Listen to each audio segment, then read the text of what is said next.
Hello, welcome to Wrinkle Wrinkle Little Star.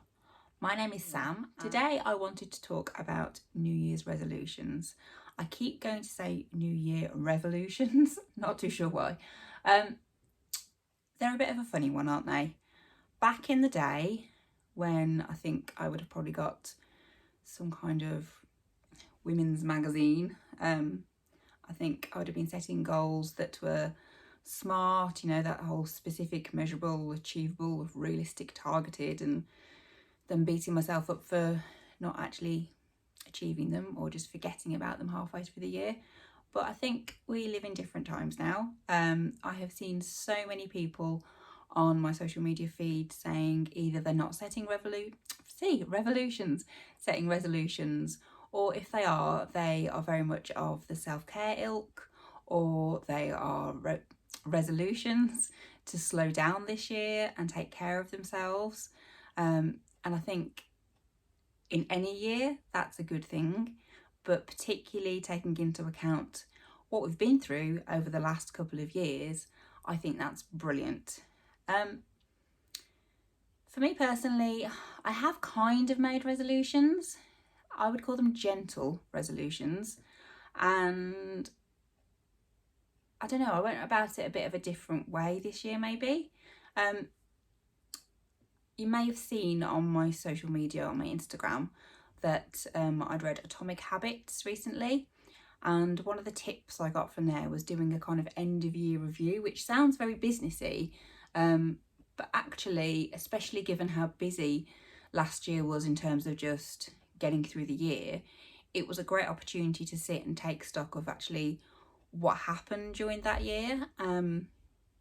It's very easy to remember kind of all the pandemic stuff, but a lot of other normal stuff happened in the year too, and a lot of good stuff happened, regardless of all the pandemic rubbish. So that year review, I looked at the positive things that happened, the negative things that happened, kind of what I wanted to take forward into this new year, what I wanted to leave behind, what lessons I'd learned, all that kind of stuff. And it was quite interesting and a really good exercise for me to do. So I'll leave the link. You can get some templates for doing those year reviews. I'll leave a link below. So if you want to do one of those, then you can do. Off the back of that, I was going to write kind of a list of smart objectives, but it just didn't quite resonate with me and it didn't quite fit. So I kind of wrote, and it sounds a bit weird, I kind of wrote a 2022 manifesto. I kind of thought about what I wanted out of this year. And for some reason, for the longest time, I've thought 2022 is going to be kind of a pivotal year. I just feel like something big, something good, but maybe something unexpected is going to happen this year. I don't know why, just one of those feelings. So I kind of wrote this manifesto in just prose in terms of, how I wanted to feel, what I wanted to do, what I wanted to achieve this year. And this year I want to be much more accountable to myself.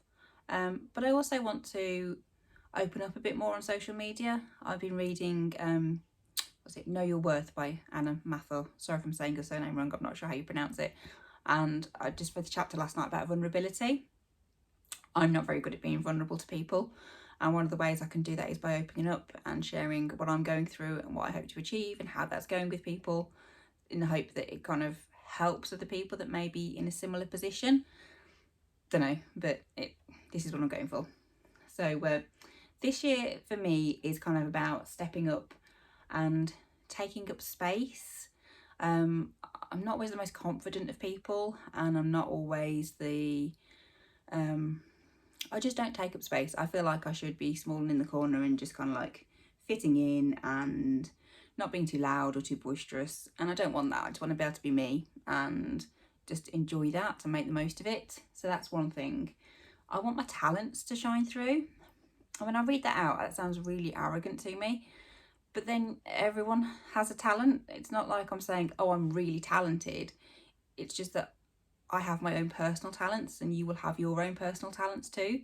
So again, that's having the confidence to be like, actually, I'm really good at this. This is one of my strengths. Let me show you what I can do, rather than being like, oh, I feel a bit embarrassed, saying that I'm good at that. It's that confidence, and I want that to come through. I want to feel comfortable. I want to be able to have confidence in social situations, work situations, all that kind of stuff. Sorry, I keep looking over here, but I've got my computer open because I can't remember everything. I want stronger boundaries. So I'm a people pleaser, and I don't want to stop like making people happy, because you know that's nice, but I also need to make sure there's some boundaries in place so I've got time for myself, so I can indulge in some self-care for myself, so I can look after my own family and my own needs as well. So I do need to start setting up and asserting those boundaries.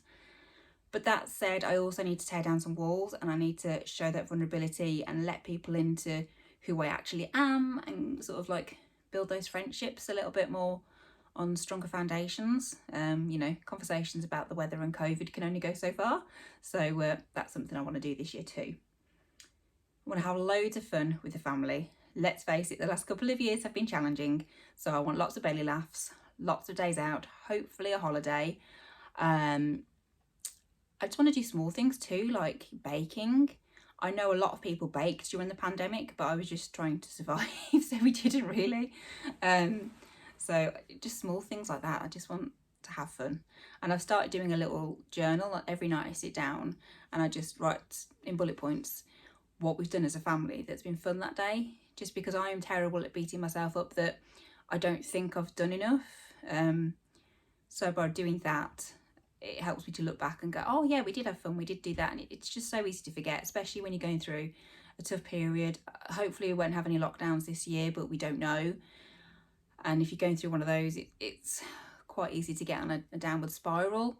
So having something like that to look back on is kind of like uplifting and quite positive. I want to feel fitter so I can join in more with the kids. My husband has been doing Joe Wicks since the first lockdown, or Joe Wicks workout, should I say.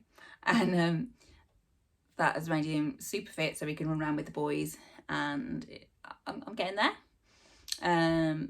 But I want to be fitter so I can join in more with the fun. And that said, as a child, and this is me being vulnerable and opening up, I never really learned to swim, and I never learned to ride a bike. I have tried as an adult to learn both, and I get so far, but I never quite grasp it. So I'd like to get those things ticked off my list this year. I think that would be amazing. And with that whole child thing as well, one of the things I realised from therapy that I had last year is that I really need to look after and indulge my inner child. So I'm looking to properly indulge my inner child this year. I've been thinking of some activities I can do, and like some art, but like really messy art. Some days out, like maybe go to like Alton Towers, but as like go on the rides for us as well as just the kiddie rides, and just laugh and be silly and just look after myself. It just sounds amazing. So if I'll leave some information about inner child work below if you want. It's a bit odd when you first hear about it, but it's all about kind of like the healing process, and it sounds very, very good. So I think it'll be, if nothing else, it's going to be fun, isn't it? You just want to be a kid again. Off the back of that, everything kind of links in, which is why I kind of wrote it in prose, because it helped my brain to formulate the next thing off the last point. Self-care, which I think is important for all of us, especially, I say especially parents, but it's just important for everybody. I am absolutely rubbish at self-care. I will always put myself at the bottom of the list, and I've got to stop doing it, because it's that whole thing, you can't pour from an empty cup. You can't pour from a chipped one either, really, and that's where I'm going. So I've been really good the last few days. I've been remembering to floss, I've been taking my makeup off, I've been moisturising really well. So just building on that. However, I did listen to a really good podcast the other day. Now, if you know me, you know that I don't really rate bubble baths as part of self-care. It obviously is. It's lovely to have a bubble bath. But there is that kind of thing of, oh, go and give yourself some self-care. Go and jump in the bath. You'll feel so much better. And I've never really bought into that. I just think it's a bit of a cop-out, really. And I listened to a podcast. It was by Gala Darling, and she kind of agreed with me to a certain extent. She was saying that self-care isn't necessarily about jumping in the bubble bath, and it isn't necessarily about taking the easy route. So self-care isn't necessarily about lounging on the sofa watching never-ending box sets. Self-care is actually sometimes putting in the work to actually help yourself in the long term. So self-care actually could be remembering to take your vitamins every day. Not very good at that, but I am doing better. or doing a workout that's going to help you, or eating something healthy rather than something like quick and easy, naughty maybe. Well, don't like say food's naughty, but you know what I mean.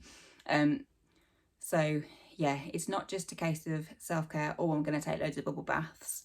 I want to try and do some exercise. I want to maybe do some yoga. I want to remember to take my vitamins, improve my diet, drink my water. I haven't formulated the exact plan for that. And as I say, nothing is a SMART goal this year. Everything's going to kind of be a bit of a project that I brainstorm as I'm going along. There'll probably be some form of checklists because it helps you along the way, but I don't want to be too kind of strict with myself. It's got to be very much gentle resolutions this year. It's got to be a gentle year for everybody, surely. Self-care as well needs to be taking time for me. I realised to the latter part of last year, I have become my labels. So I am mom, I am a marketing executive, I am a wife, I am someone that looks after the house. I don't want to say housewife, that sounds really old, old-fashioned, but I just want to be me sometimes as well. So I'm going to kind of arrange with my husband for some days where I can just go and go shopping or go to an art gallery and just have that kind of self-care to do something that's just for me. And I think that would be really, really nice. I want to read more. I managed to read a few more books last year than I did the previous year, but I kind of dipped in and out of it. Every time I was reading something, I was really enjoying it, and it was grape. It was great escapism and just helped my mental health and just helped me to switch off from kind of the everyday. And kind of, I think as a mum, they talk about the mental load and sometimes your brain's just going when it doesn't really need to. And I think reading's a great way of going, shut up, you can deal with that tomorrow. So I want to read 12 books this year.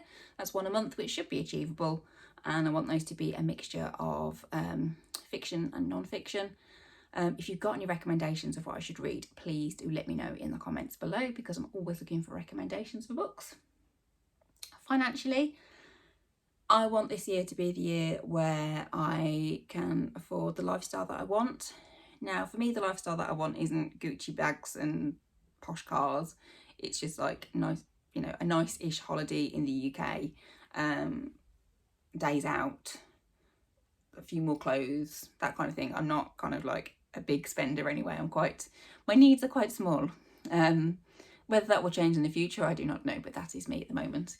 So, but I just want to be able to indulge a bit more in that lifestyle without having to think, oh, I shouldn't really be spending that on that because I've got to pay this bill, I've got to do that. So that's going to be a combination, I think, of getting good deals. So when it comes to renewing things, making sure that we're getting the best deal, maybe looking for like a portfolio way of earning income, so something outside of my day job.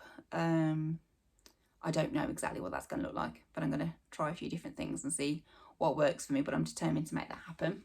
Yeah, so the last thing I want to do is make the housework more manageable, make it less of a chore, pun intended. I don't know if it's just me, maybe it is, but it just feels like it's never ending and it never looks any different. And I don't know, I have a bit of a strange relationship with housework because I think when my life's not in control, I like the house to be nice and neat and orderly, because then I feel like I'm in control of something, which probably isn't healthy. So I have to be a bit careful with it. But at the minute, it just feels like, I don't know, I'm either completely on top of it or it's just a complete train wreck. And I'd like it to just be, I'd like it to be something that happens. It doesn't need so much conscious thought. I think that's the thing. It's got to be done. But I think I don't want it to have to be such a chore in terms of the thinking about it. I want it just to be like, oh yeah, on a Monday I do this and I go in and bish bosh bash kind of thing. So that's where I'd like to get to.